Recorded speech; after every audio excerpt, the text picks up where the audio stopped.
Hey everyone, David here, and I've got some exciting news to share. I've decided to write a book, and I've entitled it Psychosocial Hazards Are Real.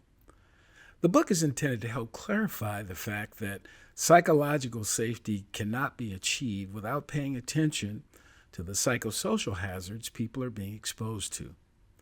Despite how much individuals might be interested in treating others with kindness, dignity, and respect, many cultures are so full of psychosocial traps that no psychological health and safety effort can ultimately succeed. But to address psychosocial hazards, you first have to know what they are, and you have to have some idea what to do to address them. Though the book won't be 100% complete until the spring of 2025, I'd like to share a unique opportunity to reserve a copy during the book presale campaign. The campaign will run from September 16th to October 18th, 2024. This will be an opportunity to get one of the first copies of the book, tickets to the book launch event, and other opportunities to learn more about psychosocial hazards. For more information, you can go to my personal LinkedIn or Facebook page, or the LinkedIn, Facebook, or webpage for ID2 Solutions. Don't miss out on this unique opportunity. Now, back to this episode of the podcast. While progress in the field of psychological health and safety is evolving worldwide, including here in the United States, research is ongoing to foster a greater acceptance and understanding of the concept. We'll discuss one of those research efforts up next on this episode of the Psych Health and Safety USA podcast. From Flourish DX, this is the Psych Health and Safety USA podcast. As workplace mental health has become a global priority, there's a greater focus on addressing psychosocial hazards. Each week, we look at psychological safety from an occupational health and safety perspective. Let's talk psychological health and safety. Welcome to this week's Psych Health and Safety USA podcast. I'm your host, Dr. I. David Daniels, and I want to thank you for tuning in. Each week, we seek to increase awareness of the importance of psychological health and safety by learning from the lived experiences, research, and expertise of our guests, as well as advocating strategies to reduce harm and minimize vulnerability to psychosocial hazards in the American workplace. So research into psychological health and safety is vital for several reasons. It provides a deeper understanding of how psychological health and safety impact productivity, employee satisfaction, and overall quality of life. Research identifies risk factors and early warning signs, allowing the development of a preventative measure to mitigate potential psychosocial hazards before they escalate. It raises awareness about the importance of psychological health, breaking down stigma and encouraging open discussions about mental well-being. By improving psychological health, organizations can reduce absenteeism, turnover, and healthcare costs, leading to significant economic benefits. Investing in this research is essential for building healthier, supportive, and productive environments. So let's discuss one of these ongoing research efforts with an introduction of my guest by my guest with this question. Who is Dr. Olga Morawczynski? Well, thank you so much for having me here. And just to provide you with a little bit of background as to who I am and what I've done and why I love this particular area is I'm the founder of a company called Heal3. We started this company a few years ago after I spent a few years within the insurance and benefit space. And during that time, I saw that there was, and this was around the time of COVID when I opened up my first company, I saw that there was a huge increase in mental health related disability claims. And when we started to dig into that a little bit deeper, just by looking at some exit interviews and other kind of research that had been done, we saw that a lot of it was really linked to conditions within the workplace, but also other personal challenges as well. And I became really personally interested in that, also because of my own lived experience with mental health challenges. And we're all human, and we all have kind of different challenges that we go through. But one thing that I found really made a difference is the type of support that I received at work, in the different work experiences that I had, and where I felt supported through services and just having the right conducive environment. It was just much easier for me to navigate some of these challenges than when these were exacerbated as well by toxic work environments, or poor leadership, or other challenges. So I think I've had both the lived experience of mental health challenges, and being at work and seeing how work affects those challenges, as well as also professionally, really being in the space, and really learning about what it is that affects and can exacerbate some of these issues. So that's why I'm really really passionate about this space. Absolutely. Well, we're going to have an opportunity to talk about a few of those. One other question that I ask everyone who comes on: what is, or what does psychological health and safety mean to you? So I think it's a framework of policies and practices and also culture that impacts employee experience, which of course impacts mental health and well-being, because we do spend, I would say, at least a third of our time at work. So if those, if that environment isn't there and isn't conducive, then of course it will affect our lived experience overall. And this is also, I think, psychological health and safety is part of a holistic approach to workplace mental health and well-being. So you do need those, because often what we see companies doing is when they see that they have, some type of mental health issue at work and they're seeing a lot of burnout, they'll put all the money into benefits, or maybe a meditation app, or some other solution, but they put it on the employee without necessarily always taking the responsibility that they also have a role to play and how people feel at work and how people show up at work. So for me, it's part of a broader, also, I guess, solution around workplace mental health, which, as we know from all the data, and I know we'll talk about that later, we're starting to see increasingly is actually getting worse and worse within the context of workplaces and communities, and so forth. Yeah, well, something you mentioned, you mentioned the fact that, and this is something that we talk about often, is that we spend roughly a third of our lives at work. I'm not sure that that number is as accurate as we all talk about, because we are in, certainly in an era in human history where I think work affects us a good percentage of our waking hours, whether we're at work or not. Particularly now that you have so many people who really enjoy working, quote unquote, working from home, but what they end up doing is working all the time and living sometime, because work is, it's omnipresent, it's omnipotent, it's everywhere. It's everything that we do is surrounded around our work. When we go on vacation, when, whether we make the kids' school play or not, whether or not we pay that latest bill, it's all circulated around work and our experience of work. To include the fact that the environment at work doesn't stay there. Just like home goes to work, work comes to home. And if we're stressed at work, we bring that stress home with us. We we yell at the cat and don't have a great relationship with our significant other because of what happened at work, not because of anything that was going on at home. So this, again, to your point, it's so important that we at least use that opportunity at work to be more supportive of people, because in some cases that's the only place they're really going to get support. I didn't know, I didn't get any safety lessons at home. I learned them all at work and took them home, to be quite honest.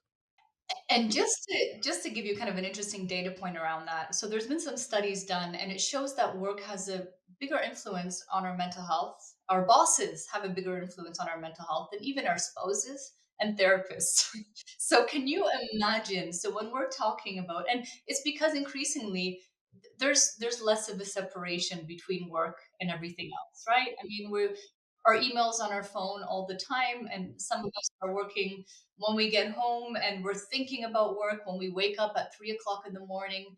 So we talk about this separation of work and life, but increasingly it's not a like binary thing. It's not like there's work and then there's life. Everything flows together, right?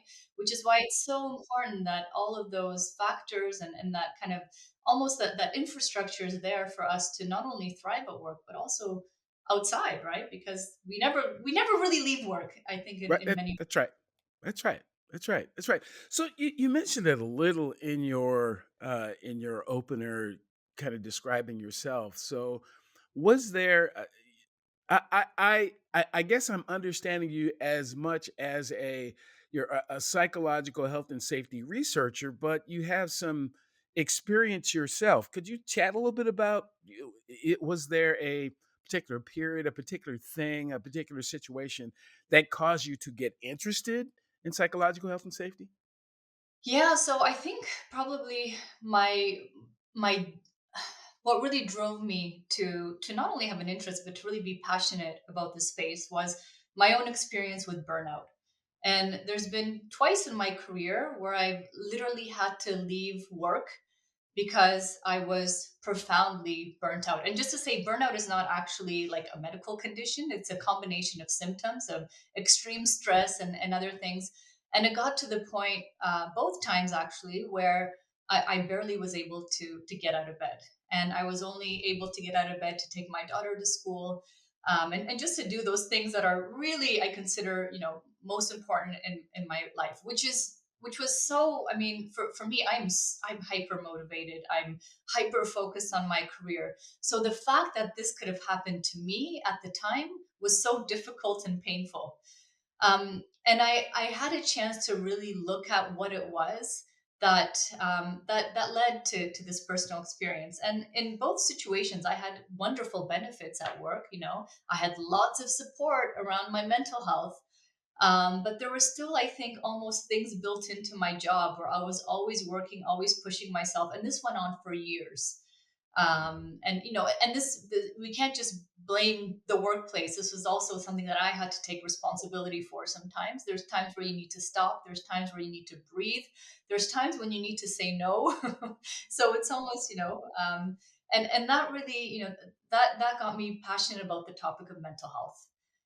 And then when I started to look at the key drivers or influencers of mental health, I saw that work was definitely one of my top influences. And then I was lucky enough to actually receive a grant to really look at this. From an organization here in Canada called the Future Skills Center, and we had a year to look at, um, you know, workplace mental health, and we looked at the role of benefits and we looked at kind of other things. And I remember one thing that came out of that study: 80% of people who had gone on disability leave or who had gone on mental health related absenteeism leave, like me, said that the workplace was either the primary cause of their issues or had severely exacerbated them, right? So that kind of was an interesting moment for me because I was thinking, it's not just me. Of course, when you're alone and you're suffering, you think this is just your own experience, right? It's a much bigger trend around the workplace really starting to affect how we feel, how we live, and really, as we talked about earlier, really, how we show up not just at work but in life, right? Right, right, right, right. Yeah, that's wow, that's fortunate on your part. I mean, you did mention that you are living in Canada. What a blessing to have a benefit or to have a focus on your psychological health and safety. It's something. So in the and I was kind of running the tape back as you mentioned that you've had this happen to you twice. I think I've had it 4 times and didn't have benefits in any one of the 4 situations, and have had to. It's been really a voyage of self discovery for me in a land where a lot of our system doesn't even think it's an issue. That's just the way it is. And I have kind of personally kind of come to the point, no, that's not just the way it has to be. That may be the way it is, but it doesn't have to be that way. And the more I run into folks like yourself who have had, again, our work experiences aren't really all that different. I mean, they aren't. As a matter of fact, I find that work environments across the globe, they're pretty similar. They have some things that work well and some things that don't. And again, to the point that you made earlier, it's not just this binary that says fix the person or fix the workplace. It's both. They both need attention. They both do. But we spend a lot of time talking about the human being and what the human being should do. And again, the next yoga class they should take, or the meditation app they should get on their phone, or the medication they should take. But then they go back to the very same environment because the environment itself doesn't get any attention at all. And in some cases, it's not that that environment doesn't want to be different. They just don't know how. They don't really have any idea. We've done it like this because we've been in business for the last 115 years. And when that organization, I say this often as well, every system is perfectly designed to produce whatever it's currently producing. So many workplaces were set up and designed to be stressful and to be hard and to make it very difficult for people because somebody thought that was a good thing, I guess. I mean, to see other people working hard. Um, but I think there's a some of us are just starting to see that a little bit different. It doesn't have to be that way. And that kind of leads me to the conversation about, so you had your own experience and now you're researching the topic. So how does that happen? How did you get so um interested in this topic that you thought it should be a focus of research? Well, I think really to your point earlier, I think what really started to frustrate me is like, why are organizations not making this connection between the factors at work and how their people are doing, right? And I started really looking into this and realized there'd been a whole, we have a whole lot of work around psychological health and safety. In Canada, we have a national standard. It's a voluntary standard. I have to say it hasn't been implemented by many organizations, which again, we have the information, but we still aren't doing it. So I think part of what led me to do this work was a frustration around the fact that we're doing very little to nothing. We're doing very little to nothing around a problem that we're increasingly understanding exists through data, and more and more we're starting to see the real losses that organizations are facing because of workplace mental health, and that started to really happen during the pandemic, as I said earlier, right? The amount, so disability leave, of course, when people are out on disability leave, it's because they're unable to show up for work, and it used to be physical stuff like musculoskeletal issues and some mental health, but then the last 10 years we've been seeing this trend where it is predominantly starting to be mental health, right?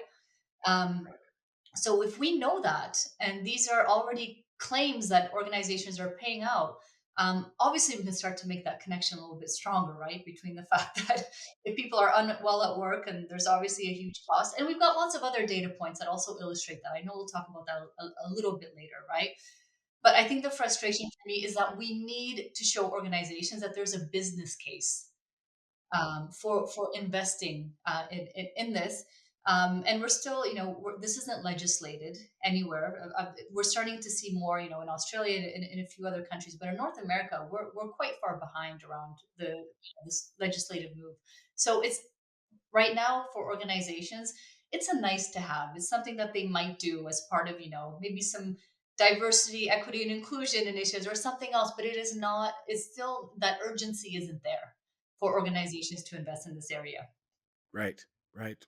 Yeah, I you know, I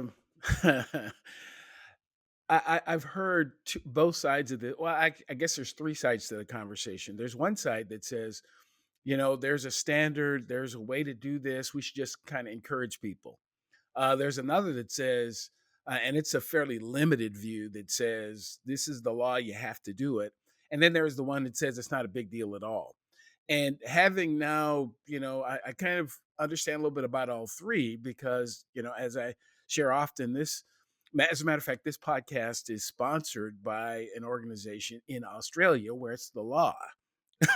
and and then I do have lots of friends and colleagues in Canada where there's a standard, and then but I'm in the U.S. and there aren't either, and I'm finding that I'm not saying that any one of them is the best way to do it. The best way to do it is to figure out it's a problem and deal with it, whether you have to or not. That's there are organizations in the United States who have extremely psychologically healthy and safe environments. There are some. I'd say they're the minority, though, an extreme minority, but they do it because they believe it's an important thing. They believe they're going to have a competitive advantage for some, but a lot of them do it because, often they've had their own experience themselves and they just feel like, look, I want people to feel good about being here. And then there are others that are just horrible. And they're the ones that have the really high turnover and all that type of thing. So, aga even in having this conversation, there isn't a best or a worst way to do it, but if you don't do anything at all, you're certainly not going to get, you're not going to get, things aren't going to get better by doing nothing at all. So talk a little bit about, um, the focus of your research. If you were to describe it to someone who'd never really heard about what you all are doing. So maybe let me just kind of also start off by saying why we did this, right? Because I know it's really linked to what you just mentioned right now. But I think there was a frustration. We also work with organizations to design workplace mental health programs, right? And sometimes I have to get on 100 calls before one organization says, "Yes, I want to do this, and this is important." I saw a deep. I was so frustrated by really having to make this case over and over and over and over again. I thought, well, what else is it that we can do? How else is it that we can really show organizations, both by making clear the business case, but also perhaps thinking about broader policy measures that governments can put into place to really move this space forward? Because undoubtedly, in 10 years, I have no doubt that this will be a very different space and there'll be much more focus here, right? But we want to be able to accelerate that process a little bit because there's a lot of people suffering with mental health challenges everywhere in the world. In North America, where we live, those numbers have been climbing more and more and more. And I fundamentally believe that the workplace is a huge player in us resolving the mental health crisis. And that's really that was the basis for us to start this work. But to basically explain it, to somebody who's never read it, we do a couple of different things. The first thing that we do is we really present some case studies of organizations that have implemented workplace mental health and well-being programs. There's four of them. They're very different sectors that have had impact. And that impact means different things to different organizations. It could be increased return on investment, it means better attraction or retention, but at least we have some tangible evidence of um, of the fact that if you invest in this area as an organization, you will start to see benefits. And those benefits are long term. And we really wanted to first of all make the business case for that, and we can get into what came out of that a little bit more. Now, the second thing we also did this with this research is we really wanted to quantify psychosocial factors and almost prioritize which were the ones that most impacted the experience of work. And then, of course, the human experience, which affects overall mental health and well-being. So we looked at over 1,000 organizations and over 750,000 employee reviews of those organizations. And we started to really code out what it was that individuals, when they said positive things about work, what did they say? And then when they said negative things about work, what did those include? And we're able to then really kind of start to almost quantify some of those psychosocial factors. And also identify some of those psychosocial risks as well that really kind of most negatively impact the work experience. So we kind of went really broad with some of this data, but we also went really deep to understand both the employee experience, but also organizationally, what it is that could work or not work to again get us to a place where we have that full set of information. And what we did with this, we wanted to do two things. One, of course, make the case to organizations that this is an area that's worth looking at and investing in, and make that link between mental health and organizational outcomes a little bit clearer. And then I think the other thing, we have a very rich set of recommendations for policymakers. Because, as I said, we have a voluntary standard here in Canada, but it is voluntary. And I still think we haven't seen high adoption rates. I haven't seen organizations implement this for a long period of time. We don't have case studies around this, right? It's a wonderful standard, but for some reason, we're still not seeing that widespread adoption within organizations. So, what can policymakers do both to incentivize organizations to invest in this area, but also perhaps how can we legislate to have a bit more action, as we've seen in Australia, as we're starting to see increasingly in the EU. How can we set up the regulatory framework to really help this area develop and to really help organizations prioritize this area? And I think most importantly, to really kind of position workplaces to be a critical player within the mental health crisis, which we know is costing both the Canadian and the US economy hundreds of billions of dollars every single year. Yes, yes, yes, yes. Just there's so much there. There's so much there. One of the points that you made that I think is really important, though, is you said part of the focus of the research is try to help people make the connection. It's interesting to me that we've disconnected it. At what point did human beings seem to to uh, get to the? How did we get to a situation where we feel that our bodies and our minds are two separate things? I don't really understand that, to be quite honest, because even situations that show up physically, so that musculoskeletal injury, that the slip, trip, and fall, the chemical exposure, I would defy anyone to show me how a person got exposed to a physical hazard without first being exposed to a psychosocial one. If you really think about it, because my body told me that something was wrong with that. In some cases, it happened instantaneously, and I wasn't able to react as quickly as to avoid the injury. But our brains are they're really really interesting, supercomputers that can figure out things really quickly. And again, what we've done socially, though, is dull our response to our feelings. We've downplayed this. Well, that doesn't feel right. Well, don't worry about it. Just push through it anyway. And that's a lot of what we hear in the workplace and even in people's homes as well. Is that we're not here to be concerned about how you feel. We're here to quote unquote get something done. But you're getting that thing done through human beings. And my feelings are often a mirror into what's going on inside my body and in my environment. And when my feelings tell me that there's something wrong and I push through it, I often end up getting injured worse, exposed to a greater degree because I pushed through that first warning sign. It's like I blew through the stop sign and wondered why I ran into somebody. There was a stop sign there. I just blew through.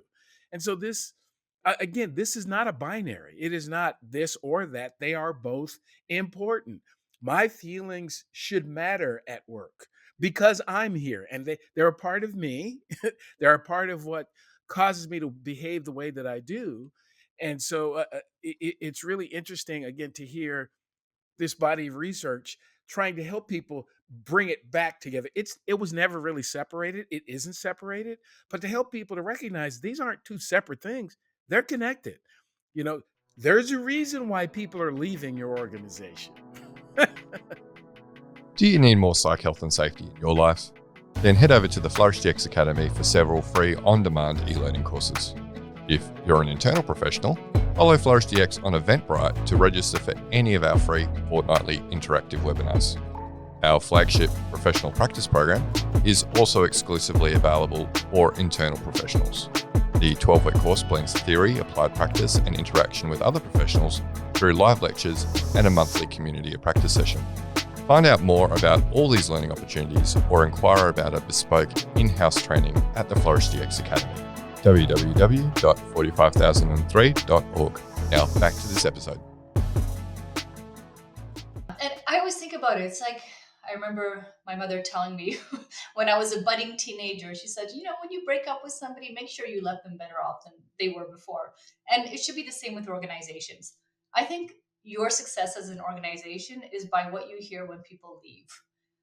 And what they say about you. And that really makes a difference, right? Because it's, in many ways, we've got lots of ways to review organizations. Usually people talk to a lot of other people before they join any organization, right? So I think in terms of attracting, retaining new staff, all those kind of big costs, you want to make sure that people are saying positive things about you. I think there's a real return on investment in terms of in terms of how you set up your culture. And obviously psychological health and safety is a massive part of that. of your culture and your overall health in organizations. But it also reminds me of kind of a pivotal time in the 1800s, when I think, all across the world, including in Canada and the US, we introduced the kind of health and safety acts, right? And a lot of that time, um, the focus is on preventing people from being physically injured in the workplace, in the coal industry and others. And I feel like we're at that time right now where we're starting to, it's really obvious now when we look at it. We don't want people going to work and physically being hurt. To me, it's amazing that it's not so obvious that we don't want people going to work and mentally not kind of sustaining these injuries, because we're also seeing more and more data come out of the construction industry and others, that if people aren't mentally in the place they're supposed to be, they're more likely to get physically hurt, right? So there's all these kind of connections, and I do think it's time now, going back to kind of some of the legislative kind of recommendations that we make. It is time now to start to update it.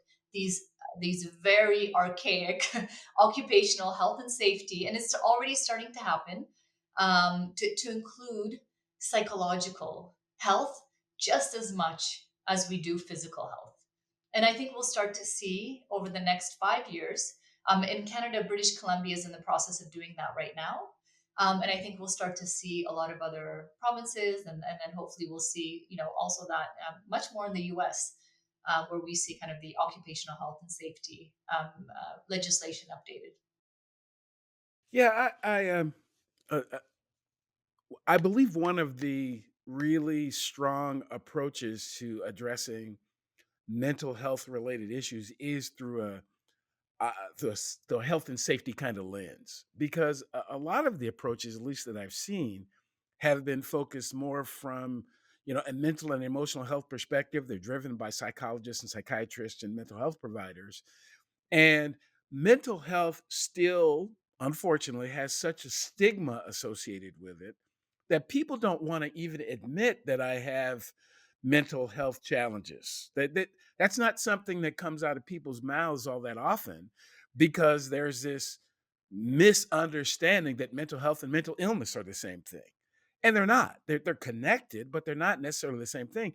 And again, even having to say that's an issue, there are a lot of folks who have diagnosed mental illness, but they can still function just like a person who has heart disease or diabetes. You outside the person, if you don't tell me, I don't know that people have those physical illnesses. So I don't know whether you have a mental one either. And really, does it actually matter? And I don't think in the workplace that it necessarily does. The question is whether or not the person can perform and do the things that the organization needs them to do. So their mental nor their physical health really matter all that much in terms of production, but they should matter in terms of caring for the health and safety of the human being. So if I'm looking just at production and what gets things done, yeah, it doesn't really matter whether you have an illness or not so much, because if you can work through it and get things done, great. But if I care about you as a person, and I think sometimes that's the part that is missing. As I said, many organizations were set up. I use this analogy a lot. Everything that I set up personally works well for me, but it doesn't work well for everybody else. And I think things get started. They get started by a person or a couple of people. And of course, it works well for you. But what about the other 500 people you invited to participate? And you tell them, well, you have to be able to adapt to. Why don't you, we bring all these folks in, and we look for their skills and their abilities, but we try to separate that from the person, and that's where the stress comes up. That's where they have families, they have other things going on other than work, they do have mental or physical challenges themselves. All these things are going on, and it's as if, well, we don't care about that. We just want you to bring your accounting skill, or the fact that you're a lawyer, an attorney, or a laborer, or an electrician, and separate all that other stuff. You can't separate the two. So we have to it is helpful. We don't have to, but it's helpful to pay a little bit more attention to the rest of the package. And the rest of the package comes with all kinds of things. And we can't solve all of them, but we can certainly create an environment where it'll be healthier for that person when they get there. Couple, are there a couple of high points again, probably elevator speech wise, that from your research, you found a couple of things that people would be surprised about. Well, I just want to, because we did find this in the research, and when you were just speaking now, I thought about it again. But I just want to say that culture is adaptive, right? It has to be adaptive for an organization to survive. If you're an organization that started with, even 5 years ago with a different set of people, if you look again at who you are today as a company, you would have seen people change. Some of your values might have changed as a result. You could be a very different organization today than you were 5 years ago, right? So again, how do you create an environment which is conducive for everyone, which really supports overall workplace mental health and well-being? And I have to say, one of the things that we learned is there's kind of a key set of steps and principles that you can apply, right? And it's not like you have to get it right straight away, but it is an ongoing journey to create that type of conducive environment. You always have to be understanding and taking a pulse of where your people are and where your organization is. And then, the organizations that did this really well, we saw them really experimenting, listening first, and then experimenting. Some implemented 4-day work weeks because they saw a work-life balance challenge. Others introduced different cultural holidays or like holiday swaps, right? Because they had a very diverse team. So that for me was probably one of the most interesting takeaways of this research. It's not like a one, there's a few steps that you can take, but there's not one way of doing this, right? Depending on what it is that comes out at your stage today, which might be very different in a year, you can start to then test. And the organizations, again, that did this really well, brought in their people and said, can you help us figure out what we can do? And the best solutions came from their employees, not consultants outside, but like employees and conversations who have an understanding of their colleagues in the workplace and where they want their culture to go. So they often had really kind of great ideas around what it is that you can do. So I think that was probably the one of the takeaways. The other one I'll mention too, because you mentioned it earlier, the Gen Zs. A lot of business leaders that I was speaking to really complained about this segment because yes, there's still stigma around mental health, but they're speaking out and they are definitely wanting change. They want to see a very different culture than maybe the boomers and even in some case the millennials. So they're putting more pressure on organizations to get this right and to experiment and to introduce better ways, better support mechanisms for mental health, not just to manage psychological health and safety, but also on the benefit side, right? To make sure that there's flexibility there in terms of benefits, to make sure that there's a wide support of mental health and well-being resources in place. So I also see that as a wonderful. Um, it gives me a lot more hope for the future in terms of this type of focus and programming because they're putting the pressure on employers to do things a bit more effectively than they are right now. That's right. Yes. Organizations, just like organisms, have two options. You either evolve or you become extinct. That is a binary. No evolution means extinction, period. Because the world around us continues to evolve. It continues to become different. And we continue to evolve and continue to become different.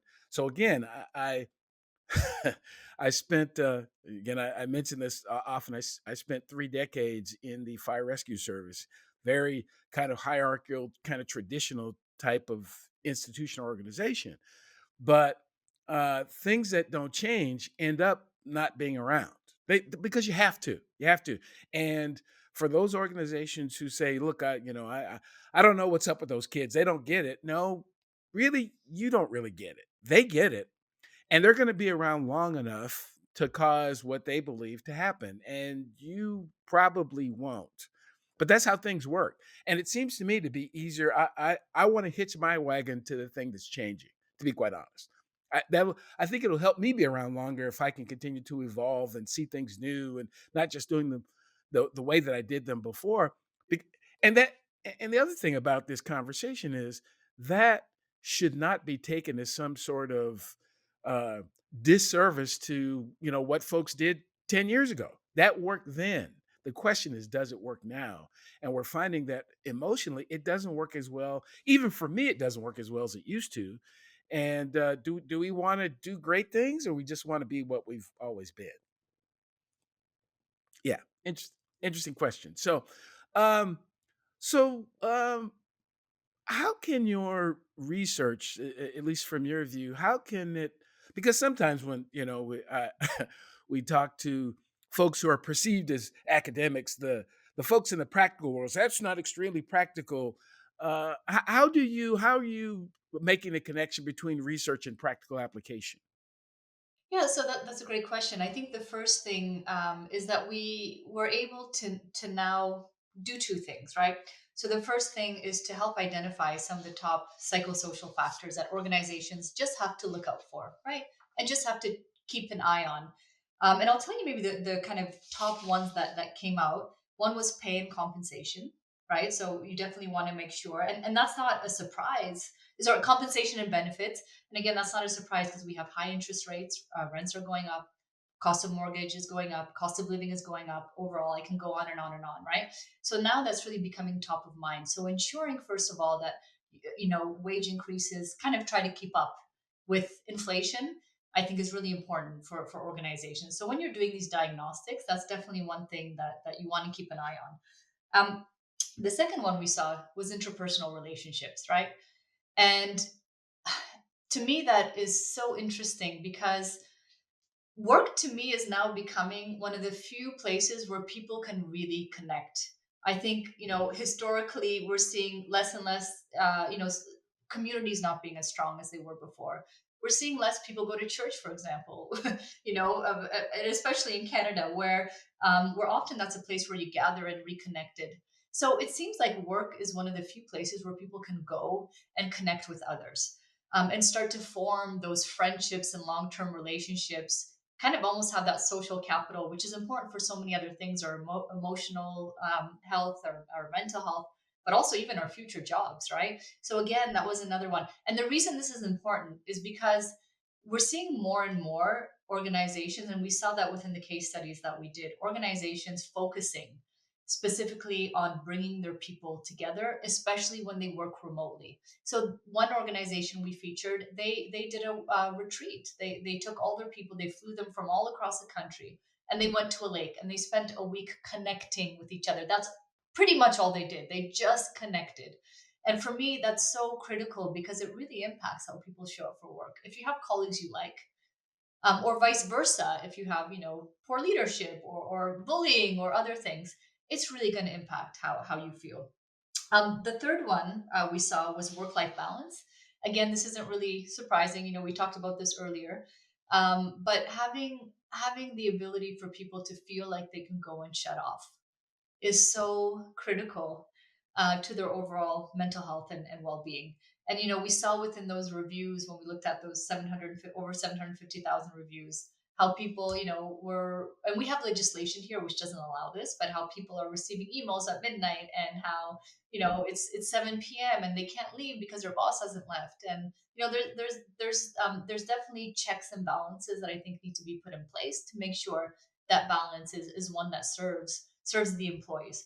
So those three: compensation, interpersonal relationships, work life balance, I think those are ones that organizations, and we have a list of others and we prioritize them, but those are ones that you can just start to check for within your organization. So we usually recommend a survey. Usually we work a lot with organizations to do this, so we call it a diagnostic. We'll kind of get a sense as to what's going on, how your people are responding, what factors are starting to impact their experience at work.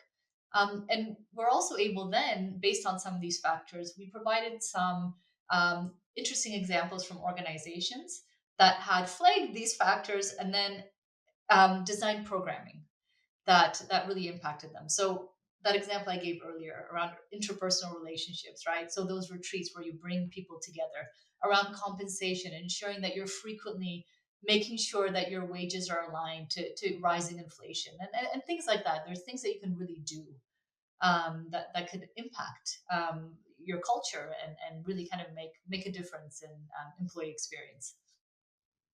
Okay. So is this research study ongoing, or do you have other areas of this research that you're diving into? So we're just finalizing this right now.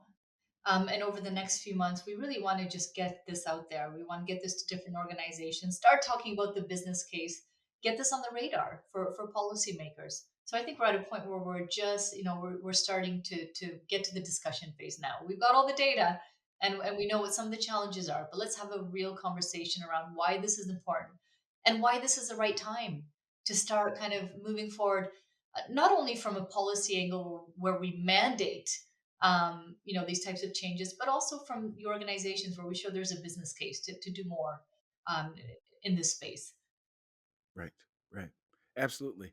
So, as we conclude this conversation that could go on for quite a while, so let's say someone has been watching or listening over the last moments that we've been talking, and they're convinced, like, whoa, we know we need to do something, and we want to find out more about what Olga and her group are doing. How would they get in contact with you?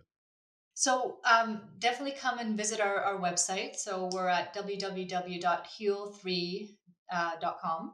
And we've got a lot of great resources, but we have a lot of people who can have conversations with you if this is an area that you really want to invest in and you have interest in. If you want to see the research and you want to get a better sense on some of these factors that might be impacting your people, or different pathways, different strategies that organizations have taken that really make a difference. And we have ROI data on that, by the way. And we've got some great examples of how to do this well. The Canadian Standards Association, their public policy team. So you can go on their website, and also we have the full report there, and all of the information. And especially if you're a policymaker and you're thinking about this, we've also got great examples from other countries on what's worked and what hasn't, and some recommendations on how to do this at a national level, and how to really kind of bring forward more of this type of work within both the Canadian and also the US context. Well, wow, so much, so much there. Hopefully, folks will do just that. But I agree with you that sometime in the next few years, we're going to start to recognize, and a lot of this was kind of highlighted by the pandemic. But the pandemic, again, the way I describe it, it didn't change much of anything. It just exposed most of everything. These issues have been around forever, and they're going to continue to be around until we do something about them. But sometimes it takes data, information, and facts. People just don't do it because it feels like the right thing to do. Sometimes they do need something to back up the decision. So thankfully, you've gone out and done some of the research necessary and can help folks make this decision. So thank you, Dr. Morawwczynski, for your work and for your contributions and for the conversation today. It's certainly been quite helpful. Thank you very much. Thank you very much. So, if you're watching or listening to this podcast for the first time, welcome. I hope that something you've heard will bring you back to a future episode. Previous episodes of this podcast can be found at psychhealthandsafetyusa.com. You can watch, like, subscribe, and share the podcast on the Flourish DX YouTube page. And please do join the Psych Health and Safety USA movement by connecting and becoming a subscriber on LinkedIn. So until next time, stay tuned and look out for the next episode of the Psych Health and Safety USA podcast.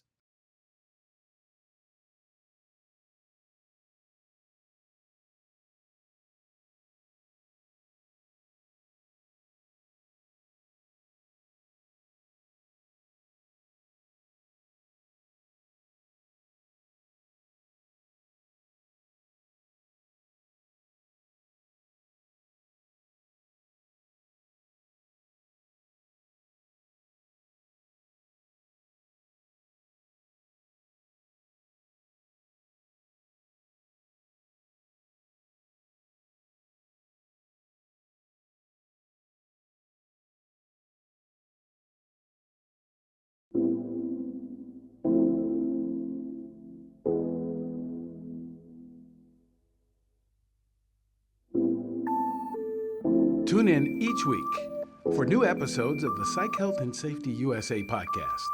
If you have a story or know of one that needs to be told, reach out to us on LinkedIn or send an email to at id2-solutions.com or go to the Flourish DX website at flourishdx.com. We'll see you next time.